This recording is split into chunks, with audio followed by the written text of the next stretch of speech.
Welcome to multi information. So friends आपण मैंने जानी गणशिक्षा मंत्री समीर रंजन दास जहाँ सूचना थिला कि युक्त 2 परीक्षा फल सेप्टेम्बर मास प्रथम सप्ताह ही प्रकाश पाइब एवं प्रथम सप्ताह वर्तमान चली किंतु फाइनाल डेट बहुत छात्र छात्री मानकर अपेक्षा थिला एही सप्ताहर केते तारीख रे प्रकाश पाइब युक्त 2 परीक्षा फल जहाँकि कला छात्र छात्री मानकर आर्ट्स छात्र छात्री मानकर परीक्षा फल तेबे गणशिक्षा मंत्री समीर रंजन दास यार फाइनाल डेट डिक्लेयर कर सारी जहाँकि सेप्टेम्बर मास 5 तारिख रे प्रकाश पाइब युक्त 2 कला छात्र छात्री मानकर परीक्षा फल।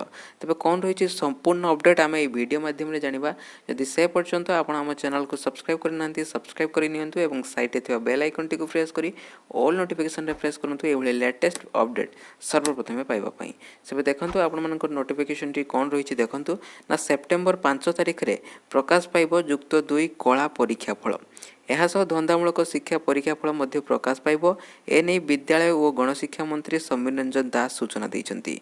कोविड कटकणा जोगु परीक्षा फल बाहर विलंब होइतिला तेबे सेप्टेम्बर प्रथम सप्ताह रे परीक्षा फल प्रकाश पाइब बोली कहिथिले मंत्री समीर रंजन दास। चलित वर्ष कलारे 2,20,437 छात्र छात्री परीक्षा देइथिबा बेले सेहिपरि धंदामूलक शिक्षा 7,032 जन छात्र छात्री परीक्षा देइथिले। सूचनायोग्य जे गत मास 12 तारिख रे युक्त 2 विज्ञान परीक्षा फल प्रकाश पाइथिबा बेले 19 तारिख रे युक्त 2 वाणिज्य परीक्षा फल प्रकाश पाइथिला। तेबे या थिला आज अपडेट। एबे वर्तमान मु आपन मानको जणैबी किभଳି भाबरे आपण सर्वप्रथमे एही आर्ट्स रिजल्ट देखि परिबे। सेति पई आपण कोन करिवे ना आपनको मोबाइल रे जेकोनसी गोटे ब्राउजर ओपन करंतु। वर्तमान मु क्रोम ब्राउजर को ओपन करूछि। आपण मानको क्रोम ब्राउजर को ओपन करी मु देखौछि। क्रोम ब्राउजर ओपन कर सारिबा परे आपण देखंतु आपण एठी आपण मानकर सर्च बार रे टाइप करिवे odisha.india result. odisha.india result search कला परे आपण मानको फास्ट जो लिंक मिलिबो सेठी क्लिक करनेबे। सेठी क्लिक कला परे आपण मानको एठी ही आपण मानको अवेलेबल देखेबो।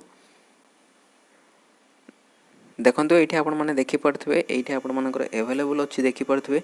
एठी आपण मानकर लेखा जायछि देखंतु result of +2 commerce vocational result examination 2020 एवं तळे आपण माने देखि पड़थबे annual CHSE +2 science exam result 2020 ता साइड रे रहिछि नाउ अवेलेबल। आई मीन एडा ऑलरेडी डिक्लेयर हे सारिछि सेनु एहा अवेलेबल अछि। 5 तारिख दिन जहा कि अपराह्न 4टा बेले प्रकाश पाइबो परीक्षा फल। तेबें 4टा पूर्व ही सर्वप्रथम आपण मानको एई साइड रे ही देखेबो। एई भली भाबरे आपण देखि परिबे। सो या थिला आज अपडेट। आशा करछि वीडियोटी भल लागथिबो। वीडियो भल लागले लाइक कमेंट करिवे सहित आपनक संग मानक सहित शेयर करनेबे। So thank you for watching this video.